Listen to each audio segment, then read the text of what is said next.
Hi, this is Daryl from Gomixyourself, and today we're going to be discussing acoustical panels. So, acoustical panels, why do you need them? If you're mixing music in your control room, if you don't have a good listening spot and you can't hear, how are your mixes going to sound? Yeah, like so you need to have a good listening environment. These acoustical panels are going to make your environment sound better. They're not too expensive, and you need them. Also, when you're recording, they're great to put in your live room. You can control whatever environment you're in and get the sound you're going for. Best recording equals the best mix, and that's what we're here to help you with. Better mixes. So let's look at the supplies we're going to use on this project.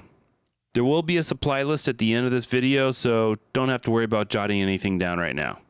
Okay, first up, the acoustical panel itself. We're going to be using Roxel Comfort Board IS.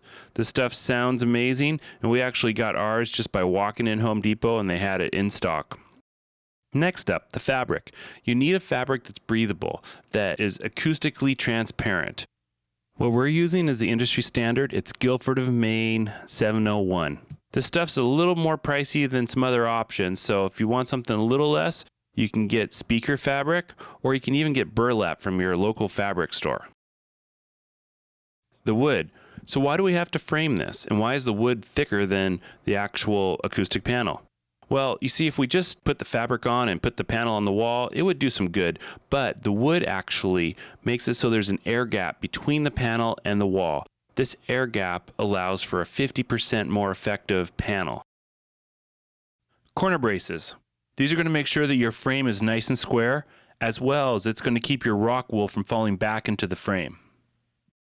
Hanging supplies. You're going to hang this thing like a picture, and you can hang it either vertically or horizontally, but you're going to need some eye hooks and some wire in order to do so, as well as something for your wall, either a screw or a screw and anchor if it's going into drywall. Tools and other supplies. You're going to need a staple gun to staple the fabric and hold it nicely in place. You're going to need a screwdriver for your corner braces. Although the corner braces will hold your frame together nicely, we do suggest some wood glue in the joints to make it really solid. We do suggest work gloves as well when handling the Roxol insulation. You will need your boards cut, so if you have a saw, great, but if you don't, wherever you bought your lumber, they usually have no problem cutting it for you either. Assembly. So let's put these bad boys together now. First, you want to put everything together without actually putting it together, just to make sure all your cuts and trims are correct. So on a clean surface, lay down your fabric, lay down the Roxol on top of that, put the boards around it, make sure they're measured right, put the corner braces in place in the corners, and make sure everything's looking right. Next, you want to take your corner braces and draw a line with the pencil, marking where they are.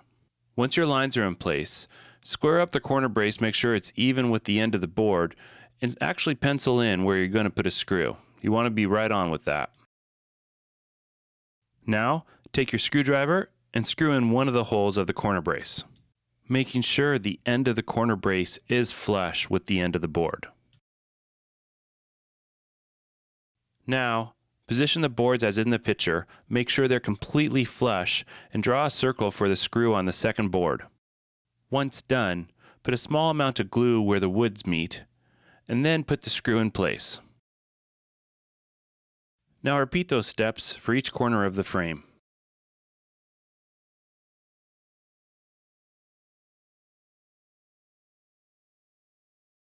Now with the frame complete, put it in place on top of the Roxol insulation. Now, making sure the fabric is pulled tight, pull it up the side and staple into the back of the board to hold it into place.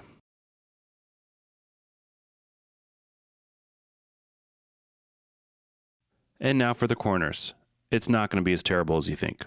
Pull the fabric tight, even with the edge of the board, and then pull the fabric back on top of the board. Once again, pull it tight even with the side of the board, and then pull it back on top of the board and staple into place.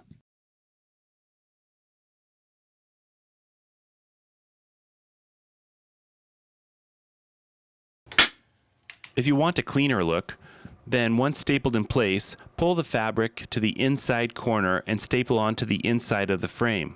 Then trim off any excess fabric. Continue stapling the rest of the fabric to the wood. Take care to make sure the fabric remains tight at all times. Determine if you want a horizontal or vertical hanging panel. Then, simply screw in the eye hooks and attach the hanging wire.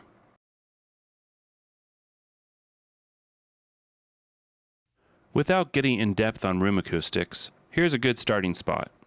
Sit where you mix. Have someone else hold a mirror on the wall and move the mirror until you can see the speakers in your mirror. This spot would be a good place to put your panel.